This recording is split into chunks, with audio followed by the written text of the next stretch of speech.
بسم اللہ الرحمن الرحیم۔ السلام علیکم ناظرین، آیت کریمہ مجرد دعاؤں میں سے ایک اہم دعا مانی جاتی ہے جو سورہ انبیاء کی آیت نمبر 87 میں موجود ہے۔ یہ دعا ہر ناممکن مسئلے کے حل کے لیے اور مشکلات سے نجات کے لیے پڑھی جاتی ہے۔ اس آیت مبارکہ کو پڑھنے سے اللہ نے حضرت یونس علیہ السلام کو مچھلی کے پیٹ میں سے زندہ باہر نکالا۔ یہ دعا معجزاتی اثرات کی حامل ہے، لہٰذا آج کی اس ویڈیو میں ہم آپ کو آیت کریمہ کا ایسا وظیفہ بتائیں گے جس کی برکت سے آپ ہر اس حاجت کی تکمیل کر سکیں گے جو بظاہر آپ کو ناممکن نظر آتی ہے۔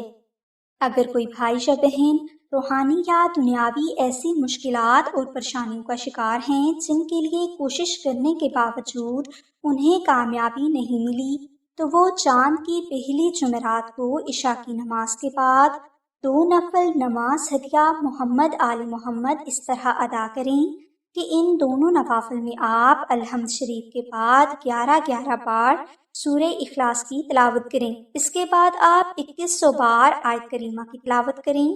یہ عمل آپ نے ایک ہی بار کرنا ہے۔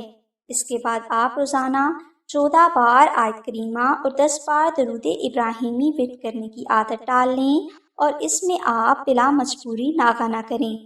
انشاءاللہ اس وظیفہ کی برکت سے اللہ کی ذات آپ کے مسائل، مشکلات اور حاجات کی تکمیل کا ایسا غیبی سبب بنائیں گے کہ آپ خود حیران رہ جائیں گے۔